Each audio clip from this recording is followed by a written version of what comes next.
keluarga Indonesia bahagia. Selamat datang dalam program Keluarga Indonesia Bahagia, serial pengajaran Dr. Jarod Wijanarko. Selamat menyaksikan. Baru dirobah ya, kalau udah dirobah nggak sulit lagi. Nah, kita dua tema hari ini, dua sesi, dua tema. Yang pertama menghadapi pasangan berkarakter sulit. Lalu supaya nggak sulit, maka bagaimana merubah pasangan ya. 90 menit penyampaian, 3 menit tanya jawab. Saya revisi sedikit, saya robah ya. 60 menit saja penyampaian, 60 menit tanya jawab. Karena saya berharap banyak yang tanya jawab. Karena biasanya kalau seminar parenting yang nanya banyak banget. Tapi kalau couples biasanya cukup malu untuk bertanya. Karena yang ditanyakan ada di sebelahnya ya. Jadi supaya tidak malu bertanya, nanti boleh kalau ada sistem di sini WA kan mana atau tertulis tanpa nama. Jadi nanti penyampaian 60 menit, ada break sebentar mungkin ke toilet segala macam. Nah, boleh ditulis tanpa nama saja. Karena kalau pakai nama kan kadang malu ya, mau nanya yang aneh-aneh gitu ya. Kalau tanpa nama berani bertanya dan boleh bertanya materi yang tidak disampaikan. Kadang yang disampaikan udah jelas kan, jadi ya jelas banget nih mau nanya apa lagi. Nanya yang lain seputar couples. Walaupun saya juga bagian parenting yang lain, tapi ada baiknya fokus pada couples. Mau nanya keuangan boleh, menghadapi mertua boleh, hubungan seksual boleh, gaya dalam hal bercinta gimana boleh, obat kuat boleh apa enggak. Ya. Di seminar yang lain kemarin kita seminar mengenai ritme seksual karena suami pengen seminggu 4 kali, 3 kali, istri pengen sebulan sekali, pasti malapetaka di situ. Ya, suami 2 menit keok, istrinya 15 menit belum ngerasain apa-apa. Ada yang mau bertanya, Pak gimana Pak supaya dari 1, 2, 3 menit itu masih 30 menit. Saya ajari bapak-bapak ya. Coba ada cari pendeta mana yang ngajarin bercinta dari 3 menit menjadi 30 menit tanpa obat. Karena saya nggak jualan obat ya.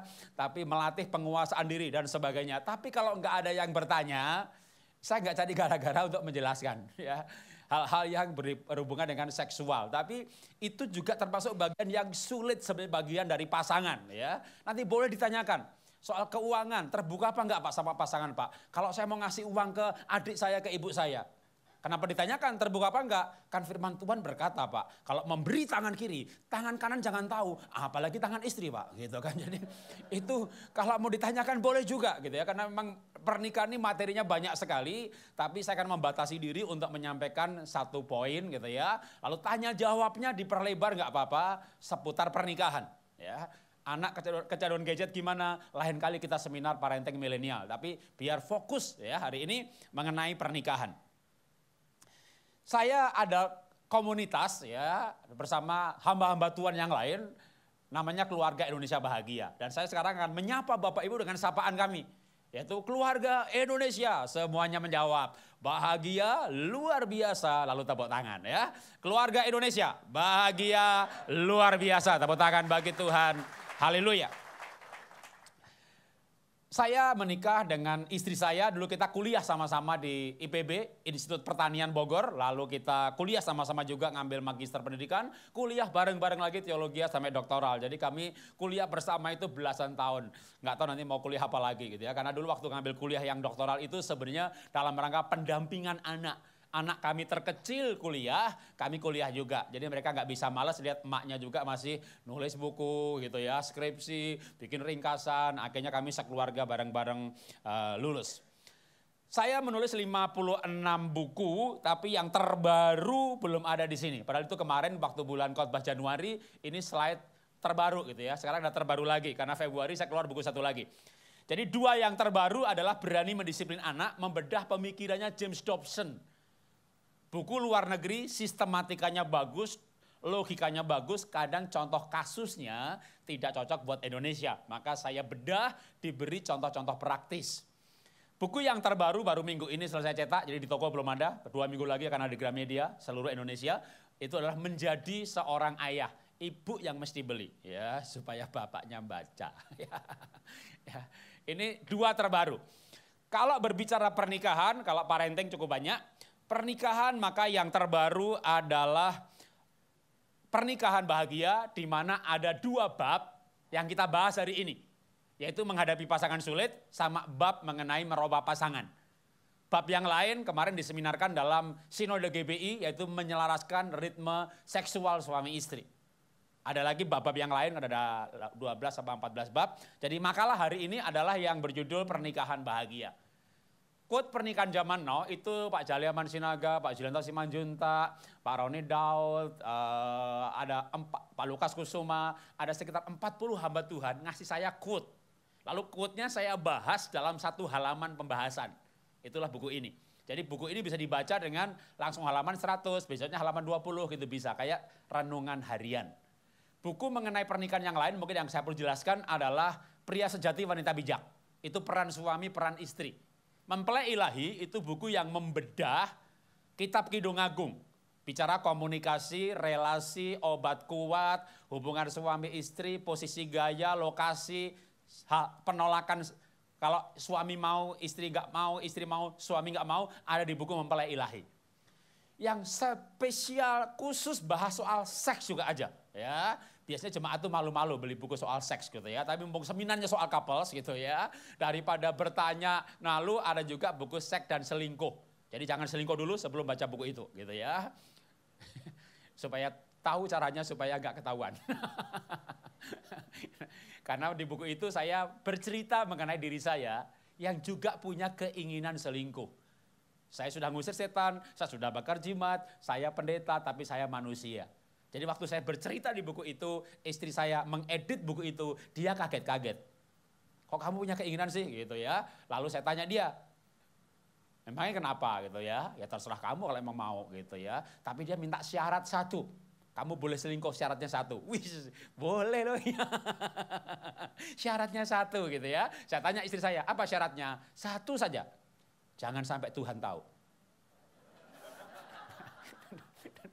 Jadi, itu syarat yang cerdas saudara ya. Lalu ada buku lagi mengenai pernikahan adalah Pernikahan Bahagia, Pria Sejati Wanita Bijak, Mempelai Ilahi, Seks Selingkuh, Pernikahan Bahagia. Udah ya, itu mengenai pernikahan. Ya, Pak saya orangnya malas baca Pak. Saya sudah bacakan kira-kira dari 56 buku itu 8 buku. Satu buku 10 sesi, jadi 80 episode. Ditambah lagi ada 49 khotbah. Jadi ada 139 khotbah di alat ini. Ada 600 inspirasi dari saya di alat ini.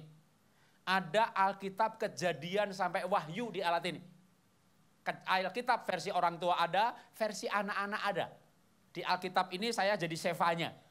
Yang lain pengisi suaranya ada Sidney Mohede, ada Belial Kaunto, ada Chris Manusama, ada Ronnie Daud. Ratusan hamba Tuhan di casting mengisi siapa jadi siapa. Jadi kalau Tuhan Yesus berjalan dengan 5 muridnya, maka 5, 6, 7 orang ngisi suara dikasih soundtrack musik. Tepatnya seperti kayak drama musikal. Ya. Pak saya udah punya MP3 player Pak. Ya ini MP3 player, ini radio juga. Kalau Anda sudah punya MP3 player, punya radio, laptop dibawa kemana-mana, mobilnya canggih, Anda bisa beli datanya juga. Ya, jadi sudah berupa datanya saja, termasuk Alkitabnya. Yang di sini sama di sini isinya sama persis. Ya, ini tinggal di copy datanya boleh. Kalau ada masalah, ini ada WA dari Alkitab Suara Ministry. Ini bukan nomor saya, bukan kantor saya, bukan yayasan saya, ya, tapi dari Alkitab Suara Ministry. Nanti bisa tanya di situ, ganti di situ, klaim di situ, beli di situ juga boleh, ya. Oke, itu semuanya adalah pengumuman atau lebih tepatnya iklan. Ya, sekarang kita akan belajar firman Tuhan. Apakah di sini bisa layar ini? Yang di sini? Bisa. Yang dilihat ini nggak bisa ya? Oke, berarti saya ngelirik-ngelirik sedikit. Biar ketahuan kalau saya rubah sedikit ya posisinya. Biar saya tahu kalau slide-nya sudah muter. Oke, iya. Nah, cukup kali nggak usah banyak-banyak banget. Cukup stop. Oke, ya. Saya pikir cukup. Ya. Oke, Bapak Ibu, kalau Bapak Ibu diajak naik kereta, ya, lama perjalanannya 50 tahun, ya, rame-rame.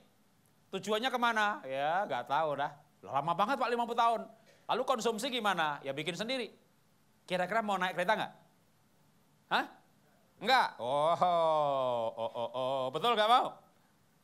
Menurut saya Bapak Ibu sudah naik, ya, naik kereta pernikahan. Kalau di Medan ini kereta. Anda ke Medan, Pak Jarot, si itu sekarang punya kereta. Oh ya, mereknya Honda. Dia punya kereta. Kenapa saya sebut kereta pernikahan? Karena menikah itu 50 tahun hidup bersama. Kalau Bapak Ibu menikah usia 25, matinya mungkin umur 75. Kalau menikahnya usia 30, matinya mungkin umur 80 ya. Kalau menikahnya usia 20, ya mungkin matinya umur 70. Makin cepat menikah, makin cepat mati. Ada di sini yang belum menikah? Ada yang belum menikah nggak? Ada nggak? Belum menikah tapi ikut seminar gitu, ada? Oh ada ya. Yang belum menikah mungkin nggak percaya dengan pernyataan saya. Kalau makin cepat menikah, makin cepat mati. Coba yang belum menikah, lihat wajah-wajah yang sudah menikah. Makin lama usia pernikahannya, makin banyak garis penderitaannya. Jadi kalau saya datang ke seminar pemuda-pemudi, ya dewasa muda yang belum menikah, saya menjumpai wajah-wajah penuh pengharapan, wajah-wajah yang berbinar-binar mencari cinta. Tapi kalau yang sudah menikah, wajahnya mohon maaf nih, penuh penderitaan. Jadi menikah itu tidak seindah yang dibayangkan oleh mereka yang belum menikah. Jadi menikah itu 50 tahun hidup bersama. Ada nggak di sini yang pernikahannya belum 5 tahun? Ada? Usia pernikahan belum 5 tahun. Ada nggak? Oh ada di belakang, sebelahan. Oke, ibu yang angkat tangan tadi, yang terakhir yang tengah itu, ya betul. Nikah berapa tahun Bu? Ya, nikahnya sudah berapa lama? 1 tahun. Oke, berarti ibu masih tidur sama dia 49 tahun lagi. Ambil nafas dalam-dalam, direnungkan, minta kekuatan dari Tuhan supaya nggak mati di tengah jalan. Yang lain silakan menghitung sisanya masing-masing. Saya tertarik sama ibu nih. Nah, ibu yang udah sepuh, rambutnya putih, wajahnya senyum. Ya, sekarang tertawa lagi. Ibu, suami masih ada ibu? Oh, jadi sekarang udah sendirian? Pantes ibu berseri-seri. Merdeka ya Bu ya. Kelihatan kok Bu. Iya. Ada?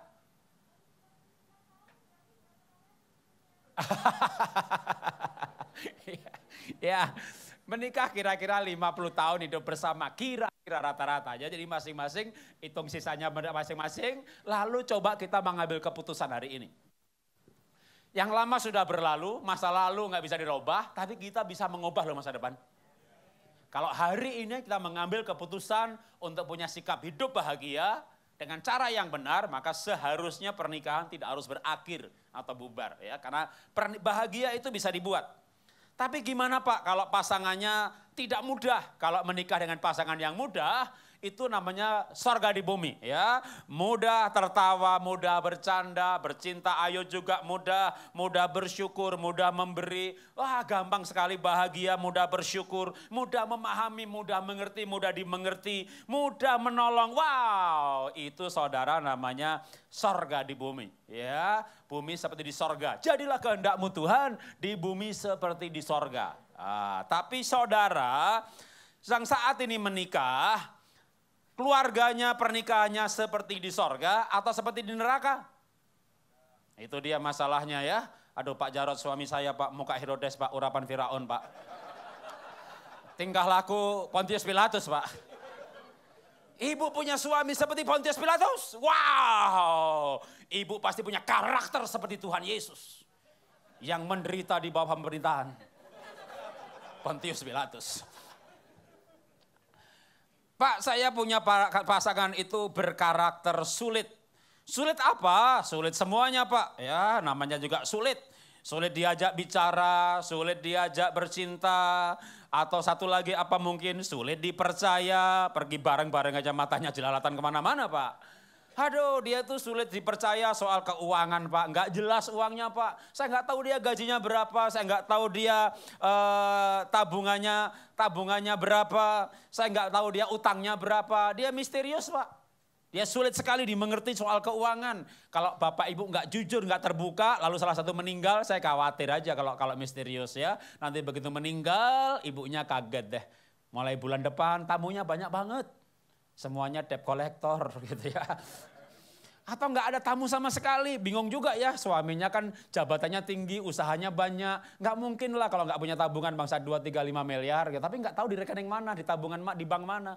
Masa tiap bank dikunjungin satu-satu. Jadi akan bermasalah soal keuangan.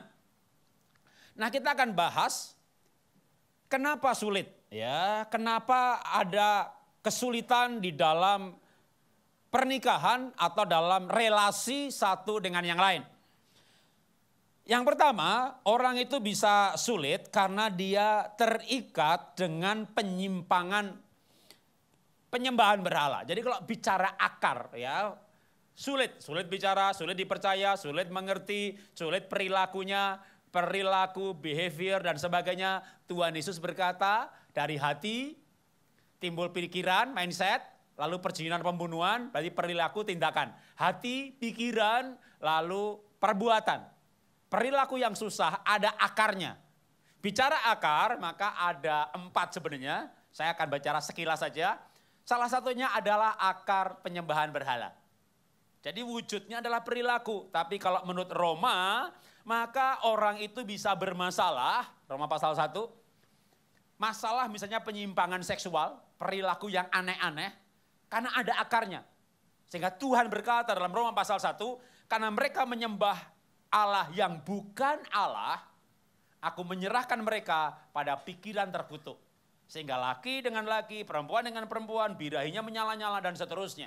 Dan penyimpangan-penyimpangan yang lain yang ada dalam kitab Roma. Ada akarnya apa? Penyembahan berhala. Pak, pasangan saya sama-sama beribadah bahwa bahkan saya ke gereja itu lahir baru dibaptis, dia yang ngajak Pak. Berarti bukan akar penyembahan berhala. Bisa juga akar karena dia punya perilaku karena hatinya belum dirubah. Kalau dia belum lahir baru maka memang rohnya yang belum baru. Maka orang perlu lahir baru karena kalau lahir baru menerima Yesus sebagai Tuhan dan Juru Selamat pribadi. Yehezkiel berkata maka akan diberi hati yang baru, roh yang baru, pikiran baru. Hati baru, pikiran baru, mestinya perilakunya baru. Kalau beragama Kristen tapi perilakunya kayak bukan orang Kristen, saya khawatir dia beragama Kristen ke gereja bayar perpuluhan, bahkan mungkin ikut beribadah tapi hatinya sebenarnya belum baru karena dalam rohnya belum ada Roh Kudus. Apalagi yang membuat orang berkarakter sulit. Dia sudah lahir baru Pak, bahkan pelayanan, tetapi gitu ya, sulit karena dia tidak penuh dengan Roh Kudus. Saya akan sederhanakan 3 alasan ini dalam sebuah gambar manusia yang saya sederhanakan. Jadi tangannya nggak digambar, ya kakinya nggak digambar. Tapi banyak ayat yang membuat saya sampai pada gambar ini. Misalnya Tesalonika berkata, semoga roh, jiwa, dan tubuhmu sempurna. Trikotomi. Pak, manusia kan cuma dikotomi. 50% benar. Dalam perjanjian lama, roh manusia nggak ada Roh Kudusnya. Roh Tuhan turun atas Daud. Roh Tuhan berkuasa atas Simson. Roh Tuhan undur daripada Daud. Daripada Saul. Itu roh bisa lepas. Tapi perjanjian baru, roh kita dimeteraikan dengan Roh Kudus. Roh itu bersama-sama roh kita. Roh itu bersaksi. Jadi roh itu ada dalam roh kita. Maka perjanjian baru mengenal pada roh, jiwa, dan tubuh. Roh atau hati nurani terdalam inilah yang akan mewarnai seluruh kehidupan. Maka solusi untuk orang berkarakter sulit, pasangan berkarakter sulit, tidak ada jalan lain menurut saya. Nanti yang lain itu tip praktis, tapi ini fondasinya. Kalau pasangan berkarakter sulit, berperilaku sulit, pastikan dulu lahir baru apa tidak. Gimana memastikannya Pak? Saya pakai ayat yang mengatakan begini, Paulus berkata begini. Kalau engkau tidak yakin bahwa Kristus diam di dalam kamu, kamu tidak punya iman. Sama juga kalau punya anak 2 tahun PI pribadi aja.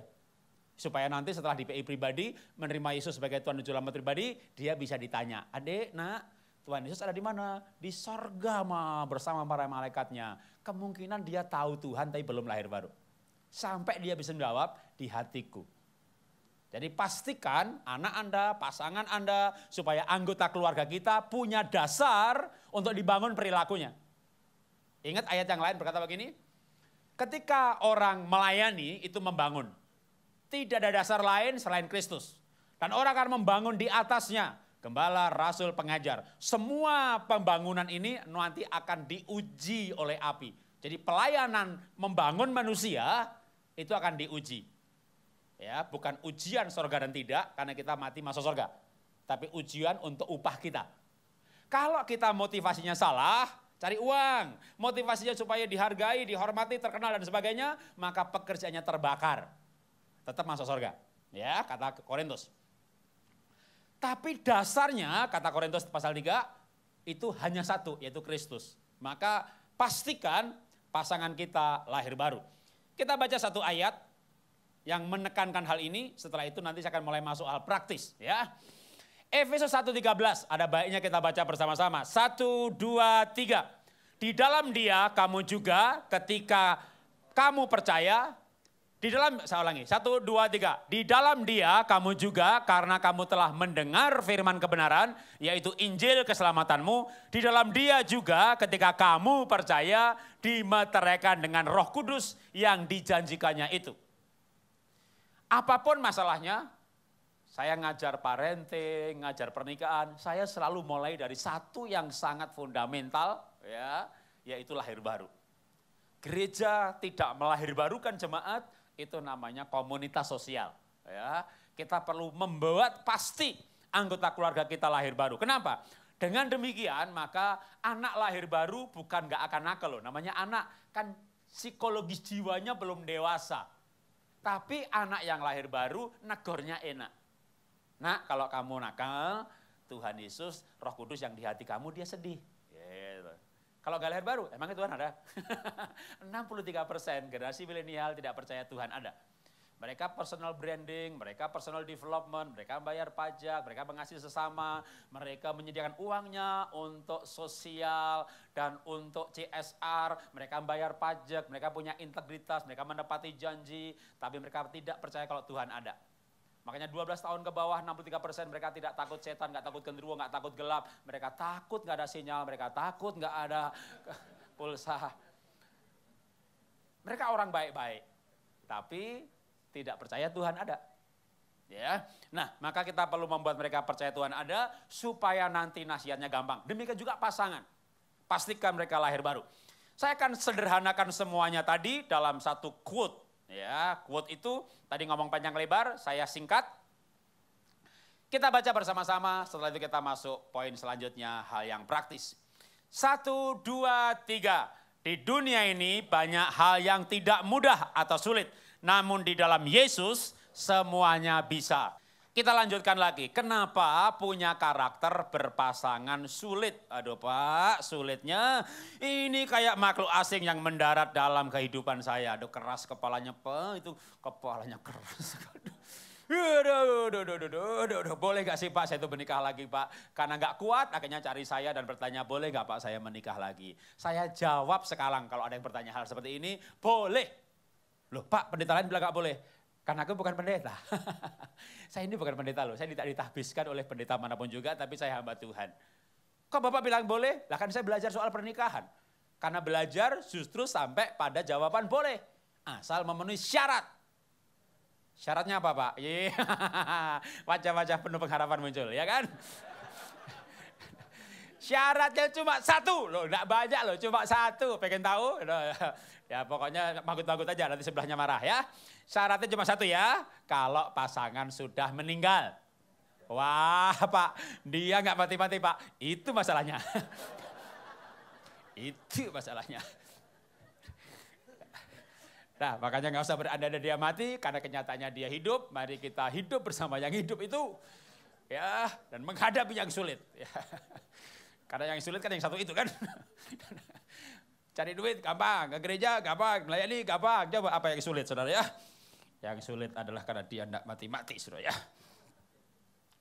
Maka nanti sesi kedua menarik, gimana ngerubah yang satu itu gitu ya. Oke. Menikahi pasangan berkarakter sulit. Kenapa sulit gitu ya? Saya perkirakan, saya duga, saya teliti karena saya punya doktoral itu pengaruh perilaku agresi, pendidikan, pola ekonomi pada kebahagiaan pernikahan. Ya, itu disertasi saya. Dengan 4 variabel, masing-masing ada 3-4 dimensi, antar dimensi saya regresi. Jadi kuantitatif itu ada 82 hipotesa. Jadi untuk senang statistik. Hasilnya cukup menarik gitu ya. Nah, sepelan-pelan saya akan sampaikan. Kenapa pasangan berkarakter sulit? Pertama mungkin karena memang beda temperamen dasar. Termasuk nanti ini fondasi untuk merubah pasangan. Untuk merubah kita perlu ngerti benar bahan bakunya. Anda tahu bahan baku kopi, oh yang begini, nyangrainya begini, suhunya segini, hasilnya begini, wanginya begini. Kalau yang ini begini, karena Anda mengerti bahan baku. Oh bahan baku terigu, tepung, atau ubi, atau ini sama-sama karbohidrat. Ini kalau suhunya begini, yang satu akan kenyal, yang satu akan mangkak, yang satu akan begini. Oh itu namanya teknologi pangan bahan baku. Ya.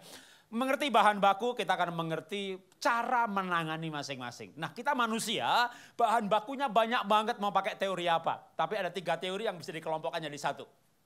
Pakai teori yang namanya DISC, maka ini adalah tipe intim. Kalau pakai foto karakter, maka ini kuning. Kalau pakai teori temperamen dasar, maka ini sanguin. Itu teori yang serupa. Teori golongan darah berbeda, sidik jari berbeda, walaupun sama-sama sidik jari ada 4 pola. Pola lengkung, pola bundar, pola curve gitu ya. Golongan darah juga ada 4, tapi itu ilmu yang berbeda untuk mendekati seseorang. Anda pakai ilmu yang personality test, MBTI, ya, saya EFENFP. Nah itu membagi orang dalam 16 macam. Tapi 16 macam itu juga mengelompok pada 4 kan. I atau N, I atau E, introvert atau extrovert. Ini atau ini, maka 4 huruf. Ya, 4 macam. Itu serupa juga dengan ini, walaupun ada hal yang berbeda.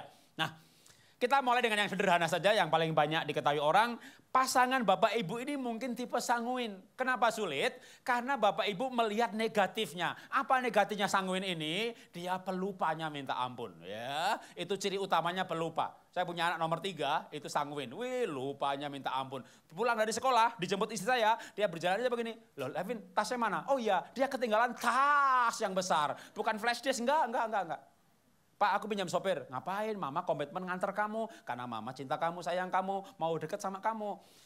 Mama gak mau nganter. Emang mau kemana kamu? Jauh. Ke Mangga 2. Ya, rumah di Bintaro ya. Mama kalau nganter ke Mangga 2 kejauhan. Ngapain jauh-jauh ke sana? Mau servis laptop. Ya udah pakai sopir papa. Gitu. 1,5 jam kemudian, 2 jam kemudian dia telepon. Pak, laptopnya ketinggalan pak. Gitu. Itu istri saya enggak bisa paham itu ya. Kalau saya paham. Kenapa paham? Mengerti foto karakter temperamen dasar. Enggak sih. Karena ibu saya kalau ke pasar naik sepeda, pulangnya naik becak. Itu ibu saya. Jadi saya paham. Karena tahu asal usulnya. Jadi ibu saya sanguin, anak saya sanguin. Kenapa? Saya juga sanguin. Jadi orang sanguin ini kalau dilihat jeleknya, waduh pasangan saya sulit pak, sulit dipercaya. Karena orang sanguin itu gaya hiperbol atau bohong dia nggak bisa membedakan. Dia sedang bergaya hiperbol, dramatis, pandai bercerita atau bohong, itu dia susah membedakan, itu orang sanguin. Tapi baiknya orang sanguin itu apa? Romantis, tapi itu juga sekaligus kelemahannya. Ya, kalau mau suami yang belum nikah, mau cari istri suami pasangan yang romantis, cari yang sanguin. Yang sudah menikah hati-hati, kenapa? Karena dia romantis. Sama pembantu romantis, sama janda sebelah romantis. Anda bisa kaget karena dia upload di Instagram, foto berdua sama istri gitu ya, di tempat yang romantis. Tapi selingkuh, kenapa? Emang dia cenderung romantis dengan siapa saja. Jadi sulit apa enggak gitu ya, ya sulitnya karena dia sulit dipercaya. Dia boros, dia banyak bicara, kayak saya ini banyak bicara, ya susah dipercaya. Dia pelupa, dia berubah-ubah ide.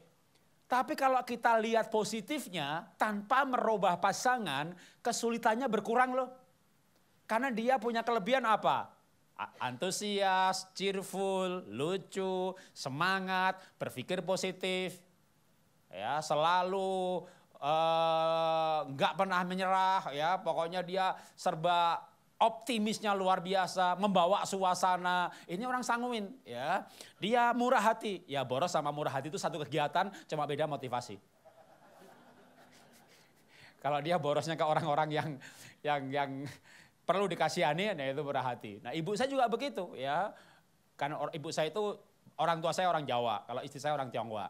Dan kebetulan Jawanya miskin banget gitu ya. Maka waktu saya pacaran dulu, pacar saya dia tidak ragu-ragu sama sekali. Ya, walaupun saya miskin, tapi mertua saya ragu-ragu. Kenapa? Udah Jawa miskin lagi gitu ya. Akhirnya saya kuatkan pacar saya, jangan ragu-ragu menikah sama orang miskin. Orang kaya itu bisa jatuh, orang miskin nggak bisa. Karena kita sudah tergeletak gitu. Jadi dalam kondisi miskin begini, ya orang tua saya miskin juga. Lalu kita menikah tahun 90, tinggal di Jakarta, mulai diberkati sedikit-sedikit. Kita berkati orang tua juga, ibu saya sebulan mulai dari 150.000. Nak, uang dari kamu itu buat Pak Pendeta di kampung sana jemaatnya cuma 20 nak, itu kasihan tak kasih 25.000. Lalu pendeta ini juga nak, GKJ pepantang lar itu jemaatnya sidik sedikit, itu 25.000. Itu tak hitung ceritanya gitu. Lah Bu, berarti 150.000 habis. Ya entek habis nak gitu ya.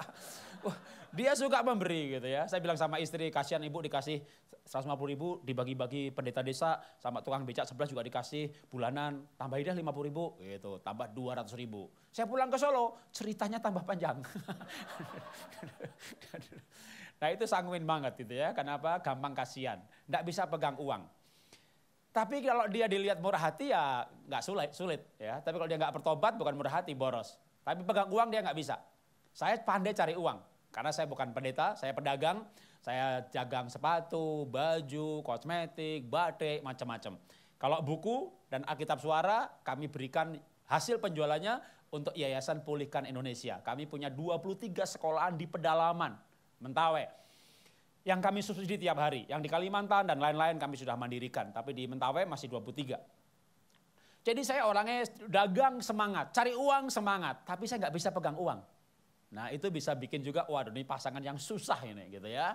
Tapi kalau Anda cintai saya, istri saya ini tidak kesulitan dengan saya. Karena walaupun saya tidak bisa pegang uang, itu menyulitkan kalau hubungannya jelek. Tapi kalau hubungannya baik, itu justru bagus buat istri saya. Kenapa? Karena kita saling melengkapi. Saya bilang begini sama istri, saya cari uang, kamu pegang uang. Wah dia amin. Karena istri saya pandai pegang uang. Ya, sudah masuk, enggak bisa keluar. Enggak. Jadi yang enggak bisa keluar ini susah apa gampang? Sulit apa enggak? Sulit juga. Jadi gampang keluar sulit, susah keluar juga sulit. Jadi emang orang itu kalau susah, sebenarnya susah saudara. Jadi sebenarnya orang sanguin ini sulit apa tidak gitu ya, tergantung. Maka kita perlu ngelihat positifnya, negatifnya. Lihat negatifnya menjadi yang sulit, lihat positifnya jadi tidak sulit. Gimana caranya mengendalikan negatifnya dan positifnya dibiarkan sebagai keunikan. Ya, tapi kita jelajahi dulu. Ini orang sanguin atau kuning, ada orang seperti ini. Orang kolerik kalau sanguin kayak saya, sanguin itu kayak Gus Dur, kayak saya, kayak Petrus kalau di Alkitab. Ngomong dulu baru mikir, ngomong dulu pakai mikir, ngomong itu nggak pakai energi. Panitia yang manggil saya kadang tak kasih reconfirm sekaligus bulan ini jadwal saya gitu ya, biar ya didoakan gitu kan. Wih Pak jadwalnya banyak banget Pak, hampir tiap hari seminar. Itu temanya, oh ya temanya lain-lain Pak. Bapak ngomong tema lain-lain tiap hari gitu nggak pusing Pak. Gimana pusing? Otaknya kagak dipakai. Ini ngomong nggak pakai mikir. Ya, ini orang sanguin, jadi nggak bisa musing, otaknya nggak dipakai. Ya, pokoknya gambar muncul ngomong gitu kan, nggak dipikir kan. Jadi nggak bisa pusing, ketawa terus gitu ya. Itu orang sanguin ya. Ngomong nggak dipikir. Kadang habis ngomong baru mikir, atau ngomong orang lain mikiri omongannya gitu kan, sambil heboh kan, lalu dikonfrontasi. Betul, Gus Dur ngomong begitu, gitu aja kok repot gitu kan. Karena waktu dia ngomong dia nggak mikir gitu. Itu sanguin. Kolerik itu kayak Ahok, itu kolerik. Kayak Rasul Paulus, itu kolerik. Kolerik itu pusingnya apa? Kalau Anda punya pasangan yang kolerik, ya kasar, galak, keras, marah terus. Waduh, kalau dia belum marah kayak orang belum sarapan. Ya, itu orang kolerik. Dia sadis, dia egois, dia sombong, dia merasa benar terus. Tapi kalau dia positifnya, dia tegas, dia disiplin, dia komitmen, dia tanggung jawab. Jadi pemborong cocok, pasti tepat waktu. AA, BB bilang tanggal 10 jadi, 10 jadi. Kalau Sanguin 10, tanggal 11 datang, negosiasi, minta waktu. Itu Sanguin saudara ya. Dan dia pandai melobi, dia pandai merayu. Kolerik nggak pernah minta maaf. Sanguin, anak saya 3, nomor 1 melankolik, nomor 2 plekmatik, nomor 3 sanguin. Wih kalau dia dimarahi, dia datang minta maaf. Kadang bikin puisi minta maafnya. Bikin kita nangis terharu. Besok diulangi lagi. Itu sanguin saudara. Kolerik nggak pernah minta maaf. Dia nggak merasa salah. Tapi dia tanggung jawab, dia komitmen, dia tepat janji. Ya, AA, BB. Kalau kita lihat positifnya, maka dia menjadi makhluk yang tidak menyulitkan. Atau dia plekmatik, ini tipe yang pelan. Anak saya nomor 2 tuh plekmatik. Aduh, ayo bayan cepat. Saya Sanguin sukanya cepat. Anak saya plekmatik, pelan. Ayo bayan cepat. Ini juga udah cepat. Pak, kenapa sih harus cepat-cepat, Pak? Yang lain juga pada telat, Pak. Ini plekmatik kagak bisa cepat, saudara. Mandinya pelan, makannya pelan, beolnya pelan. Sambil beol baca koran dia. Kalau Sanguin gimana mau baca koran? Duduk selesai. Saya terbang di mana pokoknya di airport itu ya. Katakanlah ke Surabaya. Pesawat sekian, boarding. Saya bisa ke beol dulu, sudah ke toilet dulu. Untuk beol bukan kencing itu ya. Itu nanti yang lain masih ngantri, aku udah selesai. Serba cepat, ngomong juga cepat. Itu orang Sanguin. Kalau plekmatik itu pelan begitu. Waduh, yang bikin gemes sama orang seperti ini, dia nggak punya inisiatif. Gak punya keinginan makan di mana, pergi kemana, gereja mana, liburan kemana. Ya. Dia juga gak punya inisiatif untuk bercinta. Kalau bapak punya istri plekmatik, bapak gak ngajak 5 bulan, ya 5 bulan gak bercinta. Tapi dia ada baiknya. Baiknya apa? Baiknya baik. Ini baiknya dia orang baik. Ya. Kalau diajak gak pernah nolak. Makanya kalau bapak-bapak punya istri plekmatik, lalu jangan bingung, mau nggak ya diajak, jangan-jangan mau, jangan-jangan nggak mau. Kalau nggak mau bagaimana ya, gitu ya. Ingat ayat ini, mintalah maka akan diberi. Nah, selesai itu dah. Yang sulit tiba-tiba nggak sulit lagi. Karena yang tidak punya inisiatif ini dia sebenarnya orang baik, dia nggak suka berantem. Dia orang yang nggak punya musuh, semuanya dibaikin gitu ya. Kalau Sanguin itu Gus Dur, Kolerik itu Ahok, plekmatik itu Pak Jokowi. Pak Jokowi itu orang baik. Ya, ada kasus apa itu? Lupa bapak. Atau Bukalapak, atau lupa bapak. Udah, itu bapaknya masih bilang udahlah tetap aja gitu ya. Baik dia, semuanya dirangkul loh. Ya. Dia di demo sama ratusan ribu orang gitu ya. Demonya dalam bentuk sholat bersama di Monas. Dia keluar dari istana, ikut sholat. Yang analis bingung, lah yang di demo siapa? Itu orang yang memang nggak mau konfrontasi. Itu orang plekmatik.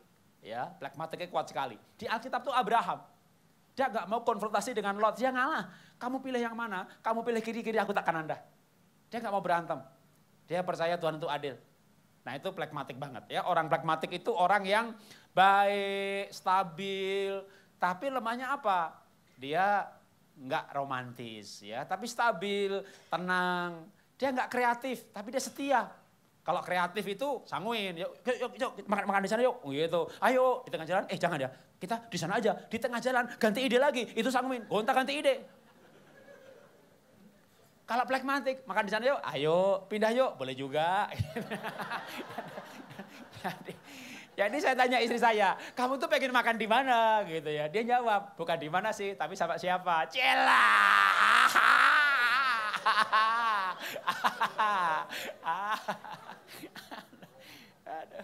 Nanti Maret kami mau pelayanan ke Belanda. Terus Belanda kita mau jalan-jalan kemana? Santorini atau mana? Ya terserah kamu aja, saya ikut aja gitu. Jadi dia tuh emang suka ngikut gitu ya. Kalau Anda cari teman untuk bicara ide, jangan ngajak dia. Anda bisa nganggap dia orang yang sulit. Kok gak punya ide sih? Kok gak punya inisiatif sih? Kok gak punya kreatif sih? Gitu. Tapi kalau Anda ngajak teman yang setia, dialah orangnya. Orang yang baik hati, dialah setia orangnya. Orang plekmatik kerja 10 tahun, gak pindah-pindah loh. Berjemaat jadi full timer juga di situ mungkin 10 tahun gak pindah-pindah. Orang Sanguin kerja di perusahaan 3 tahun mungkin udah pindah 4 kali. Saya 2 tahun pindah, akhirnya buka usaha sendiri. Buka usaha sendiri pun saya kongsian, dan kongsi saya tahu siapa saya adalah product development. Jadi pertama sepatu gitu, saya cari supplier, udah jalan saya udah bosen, oke kita kembangin ke tas ya, saya cari supplier, lalu ganti lagi apalagi, karena waktu di Astra dulu juga bagian saya adalah product development, karena saya orang yang kebanyakan ide, tapi tidak setia. Maka sulit apa enggak? Sulit karena dia orang yang akan berhenti di tengah jalan. Tapi ketika dimanfaatkan untuk pekerjaan yang memang butuh gonta-ganti, jadi orang yang tidak sulit. Yaitu product development, business development. Orang yang kayak saya cocok apa? Gembala nggak cocok. Karena saya bosenan, ketemu orang yang sama tiap minggu saya bisa muntah darah. Maka saya jadi pembicara keliling. Karena saya orangnya bosenan. Anak saya dari kelas 3 SMP sekolah di Singapura.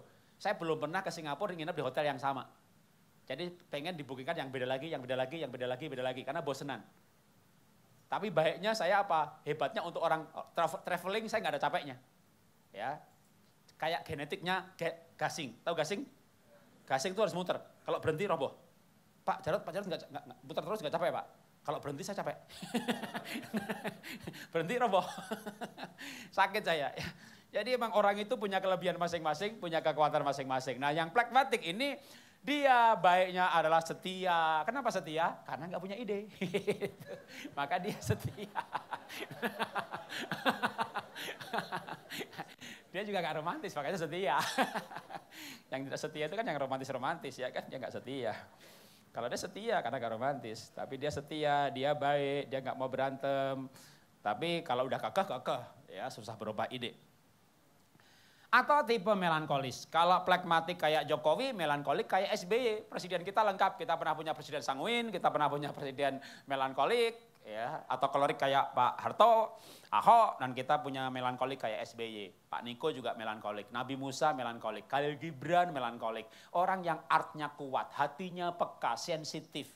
Makanya kalau orang melankolik enggak suka ngomong, ya. Sukanya nge-tweet, gitu ya.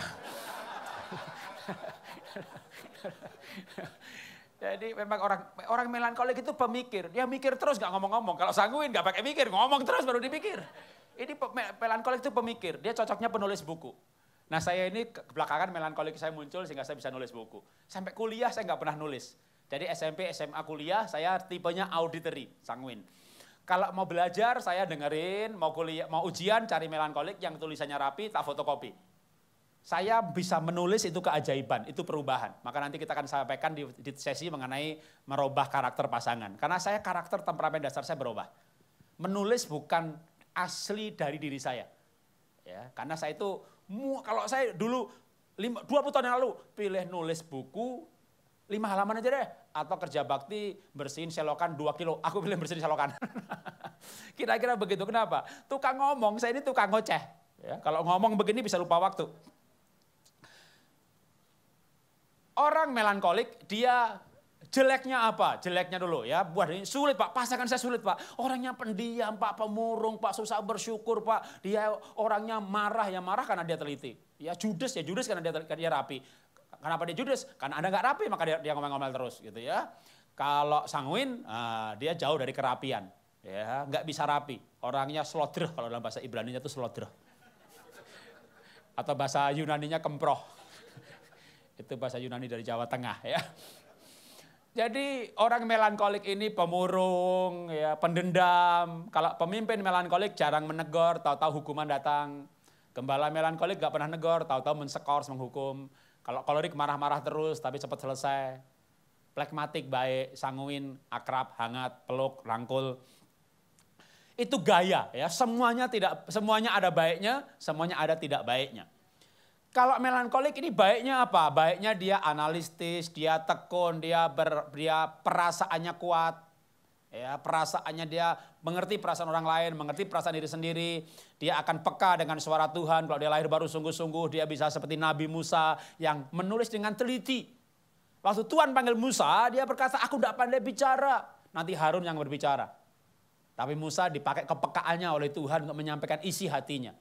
Jadi orang melankolik menulis dengan teliti, kitab bilangan, kitab Taurat, imamat yang butuh ketelitian. Ya, sanguin kayak saya, gaya bahasa buku saya kayak orang ngomong ditulis. Ya, tapi jemaat lebih senang biasanya yang malah gaya bahasa seorang sanguin. Kenapa? Bacanya nggak usah pakai mikir Pak, nggak usah dikunyah, langsung ditelan, gampang gitu ya. Oh gampang, nulisnya juga nggak pakai mikir. Bahasa sederhana. Nah, orang melankolik dia kalau penuh Roh Kudus dia rela berkorban, disiplin, ya perfeksionis, semua yang terbaik buat Tuhan. Kalau dia buat sesuatu yang terbaik buat Tuhan, gereja yang terbaik buat Tuhan, sound system yang terbaik buat Tuhan, ya itu yang terbaik. Pokoknya mau serba yang terbaik. Nah itu orang melankolik. Saran saya sebenarnya sih Bapak Ibu tes supaya kita bisa membuat pasangan kita itu peta karakternya gimana. Kalau saya sekeluarga sama anak-anak tes semuanya. Anak-anak 6 tahun bisa dites pakai ilmu yang sidik jari aja. Ya, atau pakai DNA kemahalan ya. Sidik jari yang mengatakan bahwa cenderungnya teliti, sekolahnya notaris, cenderungnya banyak ngomong, sekolahnya marketing, itu sidik jari yang ilmiah. Tapi kalau sidik jari yang mengatakan dia akan selama hidupnya cerai 2 kali, itu jangan dipercaya.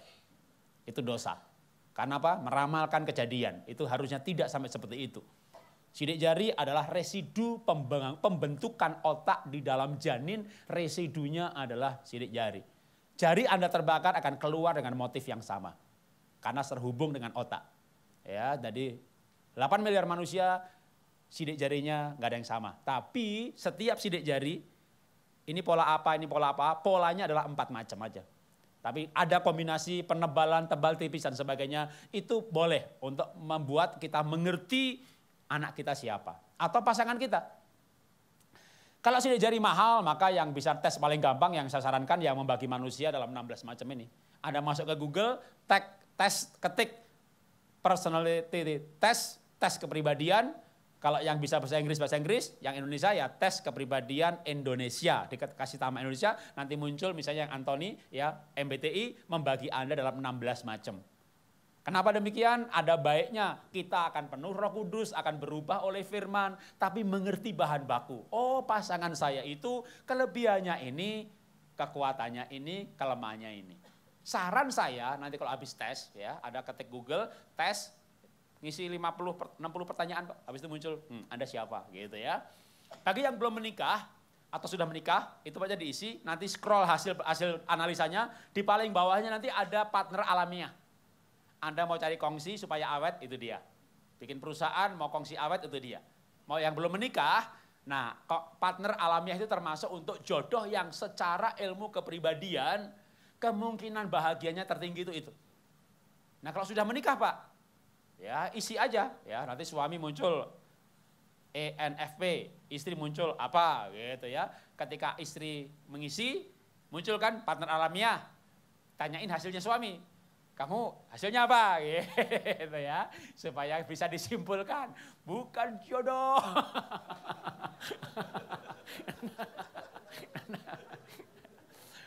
Yang sudah menikah jangan takut mengisi. Kenapa? 95% tanpa ilmu teori macam-macam. Orang itu menikahi jodoh alamiahnya. Kemungkinan besar paling enggak 75% jodoh. 75% jodoh itu begini loh. Itu kan ada 4 huruf. Jadi 3-nya disarankan ENFP, ternyata ENFJ gitu. Itu 75% jodoh. Kalau bisa 4 istri saya ngisi, disarankan ya saya plek gitu. Jadi 100% jodoh. Orang tuh biasanya menikahi jodoh alamiahnya. Selama jatuh cinta dan menikahnya itu alamiah. Dan alamiah itu macam-macam. Wih cantik ya, ganteng, itu udah alamiah juga. Wih orangnya, waduh asik banget ya, itu alamiah. Anda orang pendiam, lihat orang yang banyak ngomong, waduh, kalau ketemu dia tuh antusias itu alamiah. Anda banyak ngomong, ketemu orang yang diem, kalau ketemu dia cool banget ya, tenang orangnya, itu alamiah. Ya, itu pasti nanti udah jodoh alamiah. Tapi kalau nikahnya nggak alamiah, pakai teori malah itu ya. Misalnya nih, Pak Jarod ngajar menikah itu saling melengkapi. Saya akan cari saling melengkapi. Oke. Aku banyak utang, aku mau cari yang banyak duit. Nah, itu pasti waktu ngetes bukan jodoh itu. Nah, selebihnya dari motivasi itu udah pasti alamiah semuanya. Jadi jangan takut ya. Banyak orang merasa tidak jodoh, pengen bercerai, dites, hasilnya jodoh loh. Jadi mayoritas 95% itu orang tuh menikahi jodoh alamiahnya. Ketika merasa tidak cocok, bukan salah jodoh. Nanti kita akan bahas selanjutnya ya. Tapi tes saja ya, belum menikah sudah menikah, menurut saya tes saja supaya tahu kelebihan diri sendiri, kekurangan diri sendiri. Kelebihan pasangan, kekurangan pasangan. Nah kalau sudah tes, ini nasihat saya. Nasihat saya begini, jangan melihat hasil tes tuh begini. Nah kamu tuh jeleknya ini ya, lemahnya ini. Aku bilang apa gak percaya tuh, kamu tuh orangnya kayak kamu udah jangan. Itu berantem nanti ya. Oke 5 menit lagi, 1 poin lagi. Ya kalau sudah tes begini loh. Ya, saran saya, oh kamu lemahnya ini ya, kamu nggak teliti. Oh saya teliti, saya jodoh kamu nih, tak lengkapi ya. Nanti saya lengkapi. Wah kamu orangnya nggak rapi, aku rapi. Berarti kamu butuh saya yang merapikan aja, kamu nggak usah merapikan ya. Berarti karena kekurangan kamu, ternyata kekurangan kamu ini kelebihan saya. Udah kita jodoh gitu. Kamu nggak rapi, saya ini orangnya nggak rapi juga. Istri saya rapi, maka jodoh gitu kan. Jadi apa? Dia yang ngerapikan gitu. Maksudnya begitu. Daripada saya merapikan, energi saya banyak sekali yang habis. Tapi kalau saya dagang, saya jualan, saya pergi cari supplier, saya ngurus bisnis, energi saya itu enggak banyak loh. Saya tidak akan kecapean, enggak akan tegang, enggak akan stres. Tapi kalau ngurusin cash flow, keuangan, accounting, saya stres saudara. Maka saya cari kongsi yang kuat dalam bidang itu. Saling membutuhkan. Yang orang teliti, ya udah suruh ngatur soal teliti. Jangan suruh ngomong karena dia akan stres kalau suruh bicara. Tapi kalau tipe yang bicara, suruh bicara, mana ada stres. Saya stres kalau nggak boleh bicara. Iya kan? Saya pernah stres, nggak boleh khotbah. Kalau orang melankolik atau phlegmatic, introvert, dua itu gitu ya. Nggak boleh bicara, seneng. Maka juga mendidik anak pun juga sebenarnya di buku saya yang judulnya Berani Mendisiplin Anak itu ada bagaimana memotivasi anak sanguin, memotivasi anak kolerik, memotivasi anak phlegmatik. Bagaimana menghukum sanguin, phlegmatik, melankolik beda-beda ya, tapi itu parenting yang berani mendisiplin anak. Semuanya ada positifnya, semuanya ada negatifnya. Yang penting adalah kita harus tahu bahwa itu semuanya itu bahan baku, bukan kesimpulan. Psikolog akan berkata atau ilmu yang lain berkata, ya dia memang begitu. Ya memang dia begitu, tapi dalam Yesus bisa berubah. Tapi untuk merubah, ngerti bahan baku. Itu bedanya kita dengan ilmu psikologi. Ya. Tapi kita menghargai keilmuan yang lain supaya mengerti bahan baku dan setelah itu akan dirubah. Kita tidak bisa merubahnya tanpa mengerti dengan jelas bahan baku pasangan kita. Tapi yang pasti Alkitab berkata, temperamen dasar bisa diubahkan, bahkan ilmu pengetahuan berkata DNA bisa berubah, pakai ilmu otak, kalau otak itu juga mempengaruhi perilaku, maka otak itu plastis, otak itu plastis, bisa dibentuk, ya, berubah. Kalau kita lahir baru pasti bisa berubah, kita akan baca quote-nya, satu itu tak tabrak sedikit 5 menit ya. Lalu kita, cepat juga jam 11 dulu. Oke, nanti kita tanya jawab, saya tambah 5 menit penyampaian. Oke, paling lama 10 menit. 1, 2, 3. Setiap pribadi memiliki sisi negatif yang sulit, namun di dalam Kristus setiap pribadi adalah ciptaan baru yang mulia. Tadi saya bilang 60 menit penyampaian, 60 menit tanya jawab, kayaknya mesti tak tabrak sedikit lagi ya untuk penyampaiannya. Memang sanguin begini, banyak ngomong saudara ya.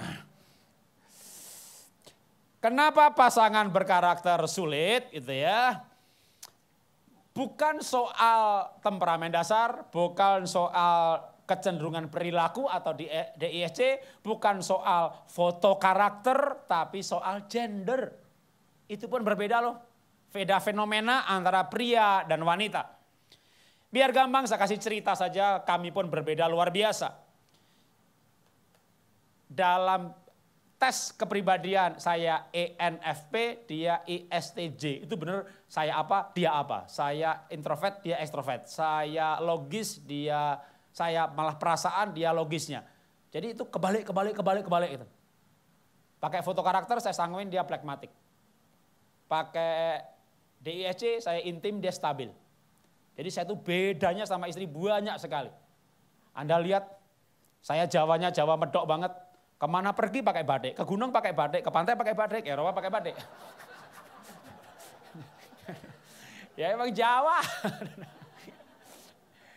Tapi sekarang kami berdua pakai batik. Jelah. Ya. Pokoknya kalau mau pergi berdua sekarang peraturannya begini. Siapa yang gantung baju duluan, yang lain ngikutin. Jadi kalau dia gantung bajuan merah, aku cari yang kemerah-merahan gitu ya. Kalau saya gantung biru, dia cari yang kebiru-biruan gitu. Tapi kami nggak pakai seragam berdua yang motifnya sama persis. Kenapa? Nanti dikira SPG, ya kan? Nanti ke restoran dipanggil, Mas, pesan menu. Gitu ya. Tapi dulu, waduh, ini bedanya minta ampun gitu ya. Maka untuk bisa tidak sulit dalam kehidupan ini kita perlu pahami perbedaan. Perbedaan apa? Perbedaan soal pria wanita yang Alkitab ceritakan. Alkitab menceritakan laki-laki manusia dibuat dari debu tanah. Alkitab menceritakan wanita dibuat dari tulang. Bikin produk apa saja, bahan bakunya beda, maka hasilnya berbeda. Laki-laki dari tanah, wanita dari tulang. Ini dia tulang dari tulangku. Jadi ada sesuatu yang diambil dari Adam, nggak ada lagi di Adam, adanya di Hawa. Ada sesuatu yang diambil dari bapak, nggak ada di bapak, adanya di ibu. Bapaknya diambil apa? Rapinya, nggak rapi sama sekali. Ibunya rapi. Wah, ini dia rapiku, ini dia tulangku. Jadi kalau suami istri berbeda, itu justru jodoh. Dua-duanya nggak rapi, barangnya hilang terus. Satu rapi, satu nggak rapi, namanya jodoh. Satunya ke airport, cepat, ke gereja, cepat. Satunya tenang, namanya jodoh. Dua-duanya tenang, terbang tuh pesawat. Satunya murah hati, satunya pelit, namanya jodoh. Dua-duanya murah hati, duitnya habis. Satunya romantis, satunya tidak, namanya jodoh. Ya enggak dong Pak, saya pengen suami saya romantis Pak. Saya tuh pengen kalau nonton TV ya pegangan tangan, tidur itu ya berpelukan sebentar. Kalau duduk di gereja tuh ya bersebelahan. Ibu pengen suami romantis, iya Pak Jarot. Ibu anaknya berapa? 3 Pak Jarot. Bagus suami enggak romantis. Kalau suami romantis, anak ibu 13. Tuhan sudah atur, ibu romantis, bapaknya tidak, bapak romantis, ibunya tidak. Itu memang jodoh. Berbeda itu wadah sama tutup, bukan tutup sama tutup. Jodoh itu yang berbeda. Satunya tega, satunya tidak tega. Jodoh namanya. Dua-duanya tega didik anak. Anaknya mati saudara. Digebuki bareng-bareng. Suaminya gebuki anaknya 10 kali. Ibunya pulang gereja. Pak kok anak nangis? Iyalah karena saya pukul. Kenapa dipukul? Dia nakal. Oh kamu mukul berapa kali? 10. Oke aku 10 kali juga ya. Sini nah. Mati tuh anak. Mati tuh anak digebuki rame-rame. Dia bisa stres, ini kenapa 2 setan menikah. Gitu kan. Tapi biasanya satu tega, satu tidak. Itu jodoh saudara. Jadi yang berbeda itu jodoh. Tuhan ciptakan pria wanita berbeda. Karena apa? Karena laki-laki dari tanah, wanita dari tulang. Bedanya, wow gak sempat jelasin dah ya. Nanti baca sendiri di buku yang namanya Pernikahan Bahagia. Sebelum bicara soal sulit dan merubah, ada bab mengenai 18 sifat laki-laki. Apapun temperamen dasarnya. Apapun foto karakternya. Jadi dari pendekatan dari gender, itu laki-laki pikir, laki-laki matanya kuat, kuat perutnya terus sampai bawah. Di buku semua poin ada ayatnya. Ya, laki-laki kuat perutnya, kuat matanya. Kalau wanita itu telinganya. Ya, makanya kalau laki-laki diajak ngomong, besok aja ceritanya ngantuk, gitu ya. Laki-laki nggak kuat telinganya. Tapi kalau wanita dikasih cerita sedikit aja, oh ya begitu ya, kenapa begitu? Sini begitu. Waduh, dia cari makanan buat telinganya. Laki-laki kuat perutnya, wanita kuat mulutnya. Ya, ngomong nggak berhenti-berhenti. Suka ngicipin gitu ya. Kalau laki-laki suka makan, karena laki-laki itu perut. Laki-laki matanya, wanita hidungnya. Bapak ibu pergi, laki-laki perempuan pergi bareng-bareng gitu, wanita mendeteksi. Oh tai, gitu kan. Itu wanita saudara. Laki-lakinya mana nggak ada, ya kan. Dicari pakai matanya. Karena dia matanya yang berfungsi, hidung tidak berfungsi. Ibu pergi ke mall, beli minyak wangi, tapi ragu-ragu. Tanya suami, Pak ini wanginya lembut, ini agak, ini bagus yang mana? Bagi suami sama saja. Dia enggak bisa membedakan. Makanya sama bapak diputer botolnya. Nah, oh ini yang murah, ini bagus-bagus. Ini bagus. Laki-laki hidung hanya untuk ventilasi udara. Mengatur kelembapan. Tapi bau dia tidak mendeteksi. Maka ibu bilang sama bapak, kamu tuh bau, sana mandi. Enggak bau. Nah, ibu tahu sekarang kenapa enggak bau? Ventilasi udara. Ya, bau sana, bau, mandi, bau. Enggak bau, ya mana bisa bau. Lubang udara. Laki-laki ke otak kiri, mikir, wanita itu otak kanan, rasa gitu. Pak, enggak tuh Pak Jarot, salah tuh. Laki-laki pikir, wanita rasa. Kok saya lihat ada yang laki-lakinya perasaan malah sensitif. Aneh bin ajaib. Saya meneliti pernikahan. Laki-laki secara umum 70-80% itu mikir. Logika, analisa, data, fakta. Pikiran gitu ya. Wanita secara umum perasaan. Tapi kalau bapaknya perasaan, saya amati istrinya tidak berperasaan. Jadi jumlah perbedaannya tetap 18. Jadi orang menikah jumlah perbedaannya sama. Karena begitu laki-lakinya terbalik poin itu, istrinya terbalik juga poin itu. Dan itulah sebenarnya jodoh. Ya, itulah sebenarnya jodoh. Maka perbedaan ini tidak akan sulit kalau diselesaikan dengan mindset paradigma bahwa menikah untuk menjadi satu. Satu bukan dua. Ingat ya. Berapa? Satu. Dua? Nggak boleh. Ingat satu ya. Karena menjadi satu. Ya, menjadi satu, dipersatukan gitu ya. Jadi menikah itu seperti sepatu. Oke, sebelum kita tanya jawab. Menikah itu seperti sepatu, kiri dan kanan. Satu depan, satu belakang, satu ke depan, satu di belakang. Itu namanya pernikahan. Berbeda tapi satu tujuan. Satu depan, satu belakang. Satu depan, satu belakang. Berbeda tapi satu tujuan. Berbeda tapi seirama. Satu di atas, satu di bawah. Satunya ke bawah, satunya masih di atas. Satunya ke bawah lagi, satunya di atas. Berbeda tapi untuk keseimbangan. Anda nggak suka perbedaan? Kalau nggak suka begini aja. Nanti turun tangga jatuh. Dua-duanya optimis, duit jemplungin semuanya, tahu-tahu habis. Saya sangguin super optimis. Orang miskin merantau ke Jakarta, punya duit sekian miliar, buka event organizer, habis. Buka lagi usaha molding, habis. Buka lagi shop in shop, waduh di mana ada toko besar, modern market di situ, saya buka outlet di situ, habis. Waduh. Dulu saya sebel sama istri saya karena dia pesimis. Usaha ini nanti kalau rugi bagaimana gitu. Ya udah, nih aku untungkan misalnya 100 juta atau 4 miliar. Kamu pegang satu ya, 3 aku coba usaha lagi ya gitu. Yang 3 habis gitu. Sekian tahun kemudian, saya menikah udah 29 tahun. Beberapa usaha saya tutup. Yang stokis kami ada di 240 kabupaten mendekati tutup. Masih hidup tapi udah tinggal 1/40, lalu saya mengundurkan diri jual sahamnya. Jadi sekarang ini yang tersisa itu yang istri saya pegang.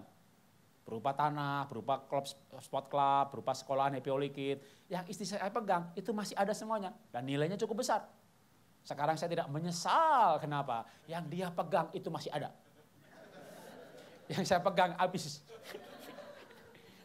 Sekarang saya hati-hati lagi. Sekarang saya hati-hati banget.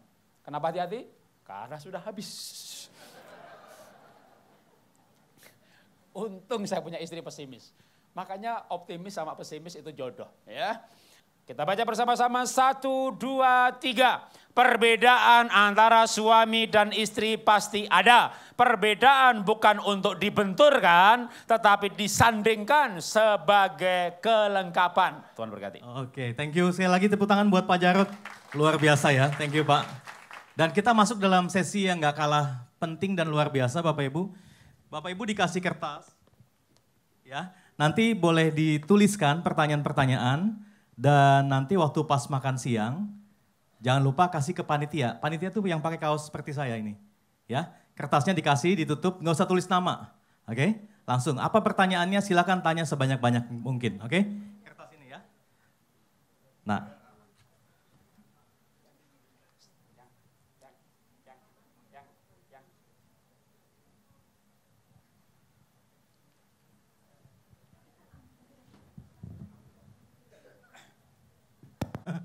Oke, Pertanyaan satu gini Pak, saya sanguinis, gimana ngadepin suami kolerik tulen Pak? Marah-marah melulu dan saya mau biar rumah makin harmonis. Oke, silakan Pak, Jarot atau Ibu? Ibu dulu. Silakan. Ya. Kalau ini ilmunya Pak Jarot ngajarin saya, katanya kalau suami marah-marah, kamu buka apa pakai baju yang merangsang, katanya. Pasti marahnya hilang. Luar biasa. Itu ilmunya Bapak ya Pak ya? Wah. Gini, laki-laki itu marah karena kurang jatah. Kalau istri marah itu kurang saldo. Nah, catat itu ya Bapak Ibu ya. Jadi orang kalau marah dalam tubuhnya diproduksi hormon namanya kortisol. Kalau dia kecewa itu epinefrin. Kepahitan juga epinefrin. Epinefrin, kortisol, dua-duanya hormon yang membuat tubuh tidak alkali. Karena tubuh tidak alkali maka bad mood akan lebih cepat marah lagi. Jadi akhirnya marah membuat kortisol ada, kortisol bikin marah, bergulung makin lama makin marah terus. Bagaimana menghentikannya? Terang dan gelap itu pasti menang terangnya. Begitu matahari muncul, gelap itu nggak usah ditengking, dia pergi sendiri. Iya, betul. Jadi terang itu mengalahkan gelap, itu firman Tuhan, prinsip. Alkali mengalahkan asam. Jadi kalau kita ada rasa sukacita, itu hormonnya namanya endorfin. Kita rasa aman itu serotonin, cinta kasih itu melatonin, terangsang itu dopamin, semuanya alkali. Jadi ketika hormon yang alkali diproduksi, sistem kita alkali. Dalam sistem yang alkali, minum, kista, kanker, penyakit nggak bisa tumbuh. Wow. Jadi sehat. Maka Alkitab itu ilmiah. Ya, Hati yang gembira, obat yang manjur. Amin, amin. Makanya orang gila sehat-sehat. Karena orang gila ketawa terus. Ya, ketawa betul. Terus itu. Nah, sekarang gimana kalau suami itu marah-marah? Ya pertama tentu ada hal yang lain ya. Tapi saya tadi ketika dia marah, salah satunya pasti dong ya, bukan satu-satunya. Karena kurang jatah gitu. Karena kalau kurang jatah tubuhnya tidak alkali lagi. Iya. Makanya tadi kalau istri saya bilang itu benar, saya pernah ngajarin kalau bapaknya marah-marah gitu ya, ibu segera pakai daster yang merangsang. Naik keranjang posisi menantang. Itu nanti marahnya diteledak udah-udahnya. Tapi dia nggak ngajak, kenapa? Karena tadi kan habis marah, nah besok dia baik hati. Jadi selama suaminya belum gila, ya itu kalau marah nanganinya mudah. Kalau orang gila itu baru bisa marah sambil terangsang bareng-bareng. Tapi kalau dia nggak gila, itu nggak mungkin terangsang sambil marah. Gitu ya. Jadi itu salah satu gitu ya. Yang lainnya ya tipsnya, kalau dia tipe kolerik yang sering marah, memang tipenya seperti itu, jangan marah di waktu yang bersamaan. Kalau dia marah, ya kita ngalah. Padahal kita pengen menyampaikan bantahan, lain kali aja. Suasana baik, lagi ngomong gitu ya. Lalu orang marah juga bisa karena kurang jatah, bisa juga karena kurang makan. Nah. Jadi laki-laki itu pulang ke rumah, jangan dilaporin dulu. Listrik belum dibayar, rumahnya bocor, jangan ya, kasih makan dulu. Karena laki-laki kalau sudah makan, dia jinak. Nah. Loh, ada ayatnya ya kan, Esau begitu dikasih makan, diminta sulungnya dikasih. Ya, betul. Jadi laki-laki itu dikasih makan dulu. Kalau sudah makan, baru ngobrol. Kalau bisa ngobrolnya pun 5 menit pertama, itu segmen pertama pembicaraan tuh yang baik-baik. Pak, anak kita nomor 1, yang wajahnya kayak kamu, hari ini dia dipuji sama gurunya, gitu kan. Itu nomor, nanti baru nanti kalau udah, nah yang ketiga Pak, kayak kamu juga. Itu tapi segmen kedua, ketiga gitu loh. Jadi jangan begitu pulang gitu tagihan begini-begini. Jadi good news dulu ya Pak ya? Good news dulu gitu. Jadi itu kayak disiasati. Karena kita tahu nih dia memang kepribadinya begitu. Udah tahu begitu gitu ya. Ya jangan dikomporin gitu udah. Wah Pak, dia tukang marah yang sengaja tak bikin marah Pak. Biar dia jantungan lalu mati Pak gitu. Masalahnya dia gak mati-mati loh. Oke. Jadi kembangkan cinta, intinya adalah soal terangsang tadi, kembangkan cinta, jangan marah di waktu yang sama. Lalu kalau bicara mulai dengan yang baik-baik dulu, kasih makan dulu supaya moodnya bagus. Karena laki-laki itu kalau sudah makan juga moodnya bagus. Oke. Ya betul nggak Bapak-Bapak? Betul? Ya, oke. Ya kita lanjut yang kedua ya. Kedua pertanyaannya gini Pak. Teman saya cerita bahwa suaminya kalau punya uang, selalu menghabiskan uang untuk traktir teman-teman. Kalau istri minta untuk keperluan rumah tangga, selalu bicara nggak punya uang. Saran apa yang harus saya kasih untuk teman saya itu? Gitu. Saya pengen tahu teman itu siapa itu. Nah, TTM bukan ya Pak ya? Biar saya ditraktir.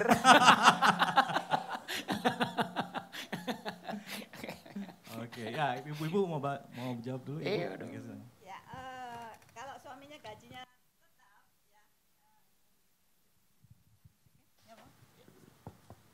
Ya kalau punya suami gajinya tetap ya dibicarakan aja Pak, kebutuhan rumah tangga ini segini. Kesepakatan bahwa ini harus dipenuhi dulu ya. Sisanya terserah Papa mau traktir kayak mau ganti ban, mau ganti bumper lah segala macam, kasihlah juga dia ruang ya supaya dia juga bisa menikmati hasil jerih payahnya. Tapi yang penting kebutuhan utama sudah harus disepakati, segini harus dicukupi. Mungkin dari saya. Ya, jadi kata Ibu kebutuhan dasar rumah tangga dulu ya dipenuhi baru boleh ya Bu ya. Boleh. Buat yang lain-lain. Kalau Bapak gimana Pak Jarot? Memang laki-laki itu punya wilayah ya. Kalau misalnya wanita mungkin mau spa, pedicure, mau bantu orang tuanya. Nah kadang-kadang laki-laki ada juga yang bantu orang tua, tapi temen itu bagi dia kan komunitas. Apalagi kalau mungkin juga saling. Jadi ini teman ketemu terus gitu ya. Jadi kalau temannya berempat, berlima, lalu makannya ngasih bayarnya gantian, maka dia seminggu 2 kali aja bisa udah giliran tuh. Bagi istri kan kayaknya terus-terusan, padahal sebenarnya enggak. Jadi kalau dia nggak bergantian membayari juga dia akan kehilangan komunitas. Jadi memang itu wajar di antara mereka saling traktir. Maka ya tadi yang penting ibu minta jatah aja gitu ya. Pak 1 bulan itu dibikin perinciannya aja gitu ya. Jatah yang wajar gitu ya. Jangan yang aneh-aneh juga gitu Jangan ya. jatah preman ya Pak ya? Jatah preman. Ya nanti suami bisa lihatnya pusing juga gitu kan. Jadi kebutuhan utama, anak juga, ya yang memang wajar sesuai dengan level ekonominya, minta itu dicukupi, lalu diberikan kebebasan tadi untuk arealnya dia. Ya, thank you Pak Jarot. Yang berikutnya adalah ini Pak. Bapak, apa nih ya nggak jelas ya, dalam pernah selingkuh. Oke. Bagaimana cara menahan supaya suami tidak selingkuh? Jadi ini kayaknya suami nih Pak yang nanya. Bapak dalam pernah selingkuh, pertanyaannya, mungkin tadi yang Bapak bilang, Bapak kan pernah punya keinginan untuk selingkuh. Bagaimana cara menahan supaya tidak selingkuh? Istri atau suami kasih jalan seperti apa gitu? Oke. Istri dulu kasih jalan seperti apa? Ya kalau dari saya, istri ya penuhi aja keinginan untuk biologisnya gitu ya. Karena ibu-ibu. Karena setiap manusia normal gitu ya, itu ada kebutuhan kayak makan minum ya. Kalau kita puaskan di rumah, pasti sebetulnya dia nggak bakal cari jajan di luar, kecuali memang tuh suaminya nakal gitu ya, atau ada yang godain. Nah gimana supaya dia tahan godaannya? Satu kalau buat saya istri, doain tiap hari itu, doain Tuhan, bungkus suami saya dalam darah Yesus ya, matanya dibasuh darah Yesus, semuanya. Iya betul, luar biasa ya. Iya, mayoritas laki-laki pengen seminggu 2, 3, 4 kali, itu ya normal ya. Jadi kalau wanita kadang ada yang seminggu 2 kali, ada yang sebulan sekali. Memang di sini ada masalah ritme ya. Nah, saya tipe sanguin, tipe intim. Jadi saya punya kecenderungan selingkuh itu ada. Bahkan kalau secara genetik, jujur nih, kakek saya selingkuh, bapak saya selingkuh. Jadi kemungkinan saya selingkuh juga tinggi. Saya pernah membawa tanda tangan saya untuk orang yang bisa membaca tanda tangan, dan dia berkata ada ciri-ciri selingkuh dalam tanda tangan kamu, karena orang selingkuh dikumpulkan ada ciri itu yang sama gitu ya. Sampai saya tanya yang mana sih gitu. Jadi sekarang saya bisa baca tanda tangan bapak juga. Ada yang mau daftar dibaca nggak Bapak Jarot? Enggak, bapaknya nggak mau kasih. Ibu kasih saya tanda tangan suami gitu. Oh, ibu-ibu siap kasih gitu ya tanda tangannya. Jadi tapi memang itu benar. Jadi saya itu punya keinginan selingkuh, punya dorongan selingkuh itu ada. Nah, lalu bagaimana saya tidak selingkuh? Karena selama 29 tahun menikah saya tidak selingkuh. Kalau toh selingkuh, katakanlah selingkuh hati ya, dalam arti membayangkan gitu ya. Begitu sadar aja dengan segera. Nah, gimana segeranya? Saya yang pasti adalah Alkitab berkata begini. Waktu Yusuf diajak selingkuh, ya, kalau Daud kan jatuh selingkuh. Teguran kepada Daud itulah alasan Yusuf tidak selingkuh. Jadi waktu Daud selingkuh, Daud ditegur sama Nabi Nathan, kamu melakukan kejahatan yang besar kepada Tuhan. Jadi dosa itu nyuri dosa juga, tapi mencuri tidak disebut kejahatan yang besar kepada Tuhan. Tapi waktu selingkuh disebut kejahatan yang besar kepada Tuhan. Waktu Daud sombong, ya ada ayatnya, di bukan yang Daud, Amsal, ada 3 perkara yang dibenci Tuhan, sombong itu masuk loh. Ada 5 bahkan 7 yang dibenci Tuhan, sombong itu masuk. Waktu Daud dosa kesombongan, bangsa Israel kena tulah. Daud minta ampun, tulahnya berhenti. Waktu Daud selingkuh, Daud minta ampun, hukuman tidak berhenti. Turun-temurun sampai sekarang, hukuman Daud selingkuh tidak berhenti. Kenapa hukumannya? Hukumannya Israel pecah. Dan Israel pecah terus. Anakmu mati, Daud minta ampun, anaknya tetap mati. Kenapa? Itu kejahatan besar kepada Tuhan. Nah itu taruh di pikiran saya. Jadi kalau mau melakukan, ada keinginan, ingat ini dosa yang besar kepada Tuhan. Yusuf itu waktu dicobai istri Potifar, dia menjawab begitu. Bagaimana mungkin saya melakukan kejahatan yang besar kepada Tuhan. Itu membuat saya punya rem itu lebih kuat. Rem yang lain adalah waktu istri saya berkata begini, kamu boleh selingkuh selama Tuhan nggak tahu. Gimana caranya Tuhan nggak tahu gitu kan. Artinya apa? Saya sadar Tuhan tahu. Takut akan Tuhan, bentuk praktisnya takut Tuhan itu apa sih? Kesadaran Tuhan tahu. Saya kan bukan gembala sidang yang menggembalakan gereja tiap hari di kantor gereja. Saya dagang saya trading saya malah tahun-tahun sebelum tahun 2000 itu ekspor. Bayar orang Taiwan, bayarnya orang dari Emirat Arab, Sharjah, Dubai yang kayak kuda lepas kandang. Waduh, mintanya di entertain macam-macam. Waduh, saya dalam dunia bisnis trading. Buka usaha sendiri, kalau Anda tahu Iva Dasyat itu fashion, MLM fashion. Di kantor saya itu ada studio foto di mana artis-artis datang untuk bikin katalog. Itu namanya difoto, itu udah copot baju itu plotrok, itu nggak mau ke ruang ganti saudara. Artinya apa? Dunia saya ini bukan dunia yang menara doa, kantor gereja, enggak. Dunia saya bisnis, entertain, menjamu customer, menjamu klien kadang minta macam-macam. Dalam dunia seperti itu saya menjaga diri saya kemanapun saya pergi, istri nggak ikut misalnya, saya sadar Tuhan tahu. Kesadaran Tuhan tahu, itu rem yang luar biasa. Ya. Lama-lama kecenderungan perilaku itu bisa hilang loh. Karena kebiasaan itu jadi karakter.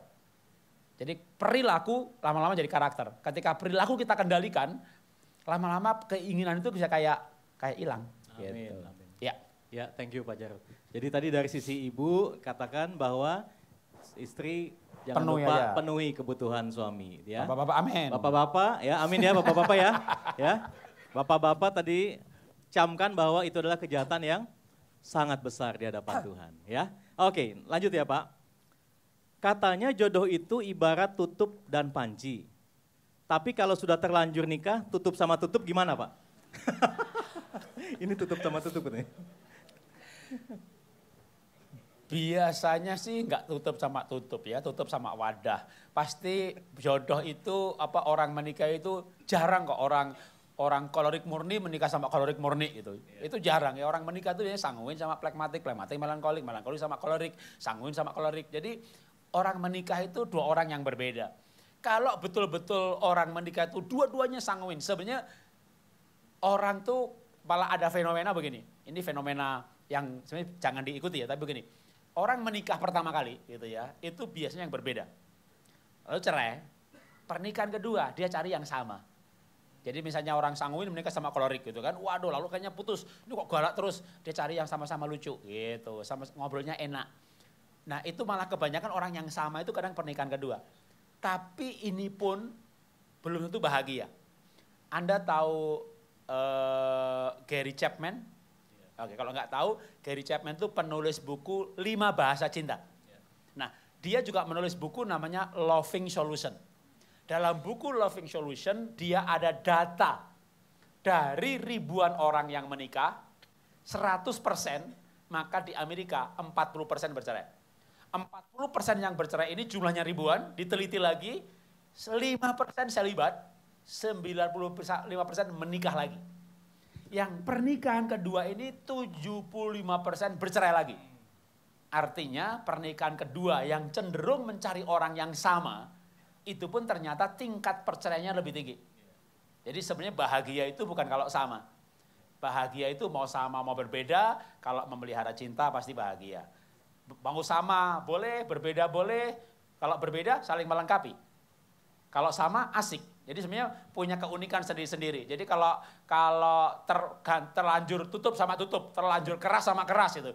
Biasanya tuh gini, dia sanguin kolerik menikah dengan kolerik melankolik. Jadi tetap ada bedanya. Bahkan kalau saya dulu saya sanguin banget, dia plekmatik banget. Sekarang saya sanguin plekmatik, dia plekmatik melankolik, ada plekmatik sanguin juga. Jadi ada irisan yang sama. Nah, yang samanya makin banyak. Malah justru yang kesamaannya makin banyak. Itu berarti bergerak ke arah yang benar.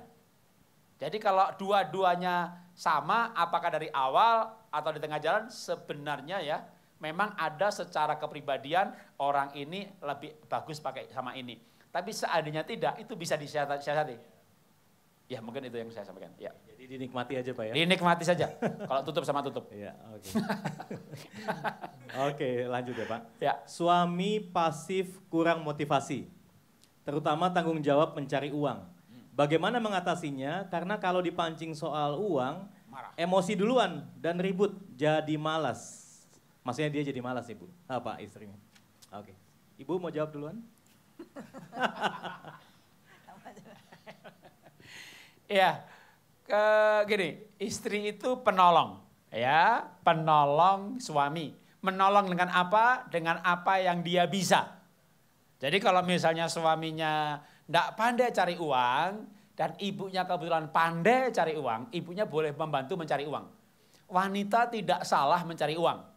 Amsal 31 ayat 28 itu ada wanita yang dipuji suami, dipuji anak. Ternyata dia punya kebun anggur di ayat 16. Dia punya pemintalan di ayat 22. Dia punya usaha leather product di ayat 24. Itu wanita bisnis. Jadi kalau ibunya suaminya ini kayaknya nggak punya gairah soal mencari uang, tapi laki-laki yang dibantu mencari uang tetap harus mencari uang. Kalau kurang istri bantu.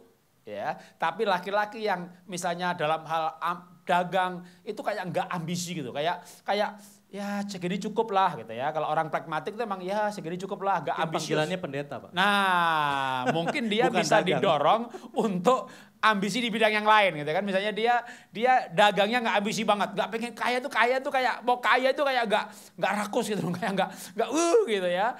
Tapi mungkin dia tadi pelayanan oke, biar dia jadi imam dalam keluarga, dia bergaulnya oke, moralnya benar. Jadi yang dia nggak semangat di bidang itu ya sudah jangan.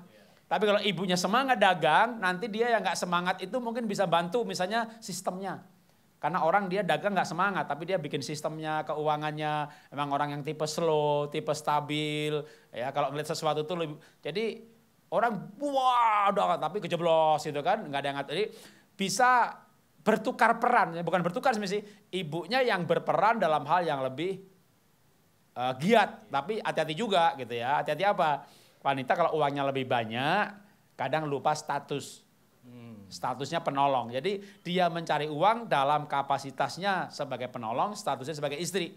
Maka kalau wanita menolong suami cari uang, uang suami, uang istri digabung jadi satu, jadi uang keluarga. Gitu ya. Jadi kalau susah dimotivasi emang ya itu kayak tadi kecenderungan perilaku. Nanti sesi kedua. Ya, nanti kan jawabannya di sesi 2 ya yang lebih tajam lagi. Ya. Iya ya oke. Next ya Pak ya. Suami saya tipe melankolik, baik dengan orang lain. Tapi kenapa kalau dengan istri galak dan tidak bisa melakukan kebaikan seperti yang dilakukan kepada orang lain. Nah yang keduanya Pak, lanjut dulu ya. Masih sama juga penanyanya. Istri merasa kesal melihat suami rela berkorban luar biasa pada orang lain. Mungkin hampir sama kayak tadi ya. Seperti punya dua kepribadian. Di rumah marah-marah, di luar bisa manis dan senyum kepada orang lain. Ya, emang orang itu punya dua kepribadian. Tadi dimunculkan, waktu saya munculkan tadi kan, sanguin plusnya ini, negatifnya ini. Melankolik plusnya ini, negatifnya ini. Jadi memang manusia itu punya sisi positif, punya sisi negatif. Kalau dia bahagia, positifnya muncul. Melankolik itu teliti, benar, rela berkorban, ya itu orang melankolik. Kalau dia bahagia, positifnya muncul. Kalau dia nggak bahagia, negatifnya muncul. Berarti dia bahagia di luar rumah. Makanya banyak laki-laki itu di luar rumah baik. Kenapa? Di luar rumah bahagia. Ya, banyak bapak, nah laki-laki yang belum menikah itu kan lucu-lucu. Tapi sudah menikah, lucunya hilang. Kenapa Pak bisa begitu Pak? Nah, dia lucunya di luar rumah. Oh, lucu. Jadi kalau di luar rumah, di kantor, dengan temu kongsi, di kafe ngakak-ngakak Lucu gitu. dia. Begitu pulang ke rumah, urapan Herodes. Iya. Karena di rumah bukan suasana bahagia. Bahkan mungkin istrinya di awal pernikahan tidak membuat suaminya bahagia. Contoh nih, menikah di tahun pertama, bapaknya lucu kan? Istrinya bilang, gak lucu, gak lucu, gak lucu. Bahkan dia kasih pesan, Iya. kamu bisa gak sih serius itu tanggung jawab, cari duit, jangan banyak bercanda. Bercanda melulu gitu kan. Jadi dia keluar rumah, bercanda, ceria. Gitu. Pelampiasannya Pak Iya ya? kan, pulang ke rumah, urapan serius. Ya, jadi seriusnya muncul, jahatnya muncul, sebenarnya muncul juga. Jadi makanya ibu-ibu perlu jadi teman lucu yang baik juga bagi suami. Jadi kembangkan sikap sukacita. Nah, ketika dia di luar rumah baik, sama juga anak kadang begitu. Anak itu di rumah nyuci piring nggak pernah, bersih-bersih kamar nggak pernah. Di sekolahan, waduh, karena di sekolah dia dipercaya, dijadiin ketua kelas, jadiin pengurus. Orang dipercaya dia bahagia, dia diterima, dikasih kesempatan, dia bahagia, baiknya muncul. Jadi sebenarnya keluarga itu kayak gimana kita bisa membahagiakan pasangan, gimana kita bisa membahagiakan anak. Ya, nanti kalau dia bahagia, baru positifnya muncul. Positifnya muncul terus, negatifnya jarang, lama-lama menguat. Secara psikologis yang jahat, yang jeleknya ini akan sembunyi. Tapi sembunyi terus-menerus sudah bagus. Tapi kalau penuh Roh Kudus, ini bisa berubah sebenarnya. Bukannya sembunyi ya, negatifnya itu bisa berubah. Tapi kalau dia bisa sembunyi aja bagus. Jadi memang manusia itu bukan kepribadian ganda ya, tapi memang dia punya dua sisi. Nah, di sisi yang tidak baiknya ini, Roh Kudus bisa mengubah, firman bisa mengubah, tapi kalau paling tidak dengan bahagia saja, itu pasti yang positifnya yang lebih muncul. Jadi gimana membahagiakan pasangan, itu sebenarnya kunci merubah pasangan. Itu juga nanti sebenarnya poin sesi kedua. Oh ya, di sesi kedua lebih dalam ya Pak ya? Ya. Oke, Ibu mau tambahin juga? Cukup dulu ya? Oke. Ya, yang berikutnya. Masih banyak nih Pak. Kalau istri sudah menopause, banyak laki-laki yang mencari wanita lain untuk kebutuhan biologisnya. Bagaimana mengatasinya? Sepertinya cocok buat Ibu ya pertanyaannya ya. Yang jawab perempuan dulu ya. Ya, sebetulnya menopause itu bukannya hilang gairah seks ya. Ya menurun mungkin libidonya, tapi sel telur yang sudah tidak diproduksi, tapi hormon sebetulnya masih ada, estrogen ya.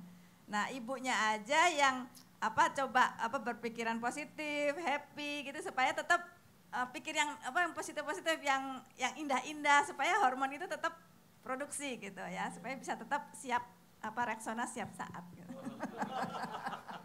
Supaya suami nggak jajan di luar. Saya ganti tanya dulu nih, karena ditanyain terus gitu ya. Silakan, saya ganti nanya peserta nih. Iya. Siapa yang bercinta terakhir dalam minggu ini? Angkat tangan. Nah, Cuma saya. kayaknya nggak ada nih Pak. yang seminggu terakhir bercinta, angkat tangannya. Ada seminggu terakhir? Ada di belakang, 1, 2. Wah. Oke, 2 minggu terakhir. Ya, bercinta terakhirnya itu dalam 2 minggu ini, angkat tangannya. Ada? Kayaknya pada nggak mau ngaku nih Pak. Diulangin lagi, seminggu terakhir. Jadi bercinta terakhirnya dalam minggu ini, angkat tangannya. Tadi yang belakang ada 2 orang, 3, 4. Oke. Dalam 2 minggu ini, angkat tangannya. 2 minggu Saya terakhir. termasuk Pak, 2 minggu Pak. 2 minggu, oke. Istrinya Bapak yang mana? Istrinya Ada Pak di belakang. Kenapa nggak angkat tangan? Sama siapa Bapak? Sama siapa? Terakhir dalam 3 minggu, Jadi bercinta terakhir dalam 3 minggu. Ini Bapak Ibu nih ngapain aja? Iya. Ini masih perjaka semua Pak, sama perawan semua Pak. ini masalah ini. Ya, jadi idealnya istri saya 56 tahun, dia 54. Jadi istri saya sudah menopause karena dia udah 54 tahun. Mens terakhir saya nggak tahu udah berapa tahun lalu, berarti pasti tahun ini belum ya. Tahun ini aja belum, jadi sudah menopause. Tapi kami masih rutin seminggu sekali. Iya. Tepuk tangan dulu dong buat Pak Jarod sama Ibu. Bahkan kadang 2 kali gitu ya. Nah, gimana caranya menghadapi seks masa menopause atau bahkan nanti seks masa tua? Kalau masa tua, benar-benar yang udah kakek nenek gitu ya. Nah, neneknya perlu ngerti bahwa bagi laki-laki itu tidak ada menopause. Makin tua makin jadi. laki-laki itu selama hayat masih dikandung badan. Jadi laki-laki itu kemauannya nggak pernah hilang. Walaupun kemampuannya hilang. Jadi dia sudah tidak mampu, tapi masih mau. Nah, menyiasatinya gimana? Maka nenek-nenek perlu juga belajar mau. Toh dia juga sudah nggak mampu. Jadi kalau dia mau aja. Paling nyenengin aja Pak ya. Nah ini ada bukunya namanya Dr. Mark Goulston. Yang saya masukkan di buku Pernikahan Bahagia ya. Dr. Mark Goulston itu menulis buku namanya The Six Secrets of a Lasting Relationship.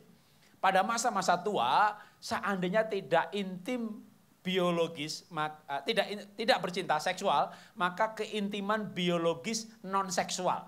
Jadi tetap mesra seperti gandengan tangan, mau tidur berpelukan, cium bibir gitu ya.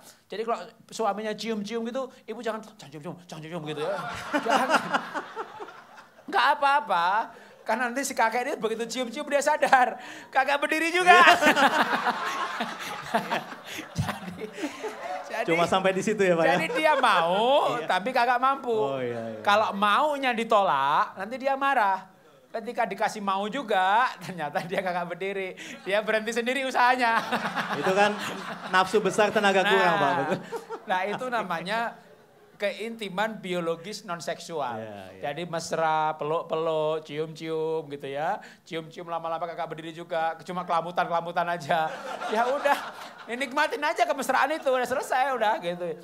Tapi itu masih mending daripada berantem. Karena begitu mesra, itu dopamin keluar, oksitosin keluar, kortisolnya hilang. Jadi orang begitu sering bercinta atau mesra, tiba-tiba bertengkarnya hilang.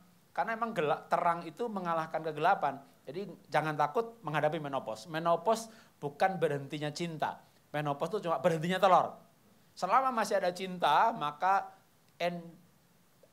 estrogen bagi wanita, testosteron bagi laki-laki, itu hormon yang membuat orang punya libido. Itu masih akan berjalan. Nah kalau soal nggak mampu kan bisa diatasi gitu kan, ya nggak usah dilakukan. Tapi cuma mesra-mesra aja. Jadi jangan takut bermesraan, karena kadang wanitanya udah menopause takut bermesraan gitu kan. Jadi jangan takut, wong si kakak juga cuma gitu. Iya, jadi ibarat mobil dipanasin aja Pak ya. Mobil dipanasin supaya dihidupin. nggak rusak. Ya, tapi nggak usah dijalanin ya kan. Oke. Ya, thank you Pak Jarot. Luar biasa ya, makin panas Bapak Ibu ya. Makin siang makin panas. Oke, ya. Pertanyaan berikutnya nih.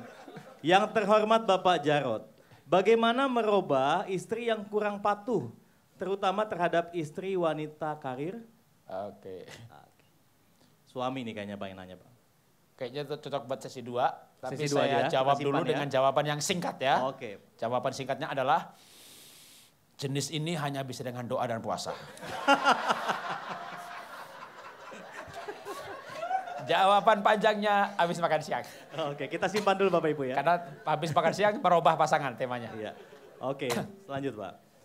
Bisakah seseorang punya lebih dari satu tipe kepribadian? Terima kasih. Bisa, saya sanguin kolerik. Tapi dulu koleriknya hanya 10%. Terakhir saya tes justru menjadi sanguin melankolik. Dengan melankoliknya 40%. Tapi kalau saya ngetesnya pakai personality test, ENFP itu sunplack. Jadi memang ENFP itu tipe itu digabung dengan temperamen dasar agak kurang pas menjadi istilahnya gitu ya. Jadi orang bisa, kebanyakan orang punya dua malah. Jarang yang dominan. Saya dulu sanguin dominan, istri saya phlegmatik dominan, Ahok itu kolerik dominan, macam gitu ya. Pak Rasul Paulus kolerik dominan, tapi kebanyakan kita itu kombinasi dari dua. Kalau toh ada tiga, yang tiga itu kecil banget. Gitu. Jadi manusia malah kebanyakan itu campuran. Nah, mana yang muncul dalam keadaan bahagia, mana yang muncul dalam keadaan tertekan, itu tergantung level dominannya. Kalau sanguin 60%, phlegmatik 40%. Saat dia bahagia, antusiasnya muncul, cheerfulnya muncul, semangatnya muncul. Begitu tertekan, phlegmatiknya tiba-tiba muncul. Nggak mau malas ngomongnya muncul, pendiamnya muncul. Gitu. Jadi orang bisa muncul dalam kondisi yang berbeda. Jadi orang memang kebanyakan kombinasi. Jadi itu sangat mungkin. Oke, jelas ya Bapak Ibu ya. Dan kemudian ini yang terakhir nih Pak. Orang sanguin, kolerik, pragmatis, melankolik, kalau menikah cocoknya dengan tipe apa ya? Gitu. Ya, jadi maksudnya ada ini nggak Pak, perpaduan yang sangat pas gitu. Misalnya kalau kolerik harusnya ketemu ini gitu. karena orang itu kan kebanyakan campuran ya. Jadi sebenarnya idealnya malah sebenarnya yang berbeda itulah yang jodoh. Dewasa itu adalah bisa mengelola perbedaan. Nah, orang tidak bahagia bukan karena enggak jodoh, tapi tidak dewasa.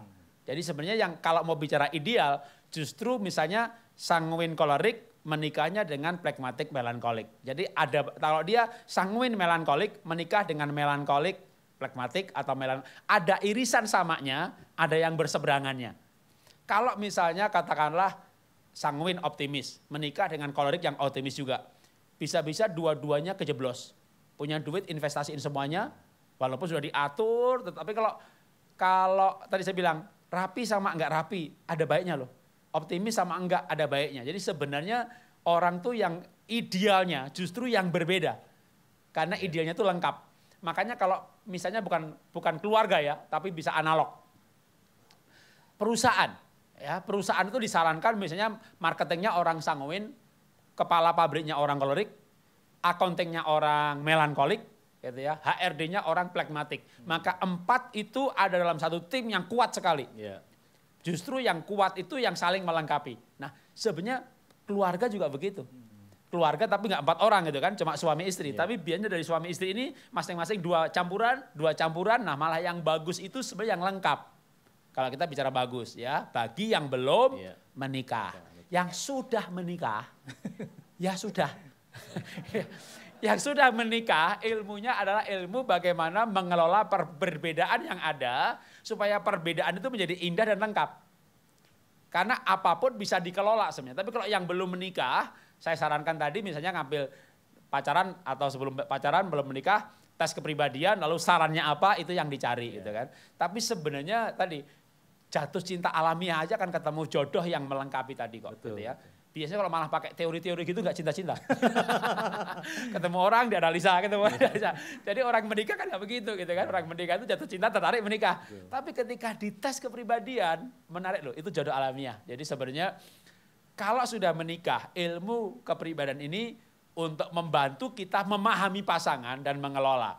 Bagi yang belum menikah boleh sebagai alat bantu untuk mencari jodoh yang pas. Gitu. Iya. Ya. Oke, thank you Pak.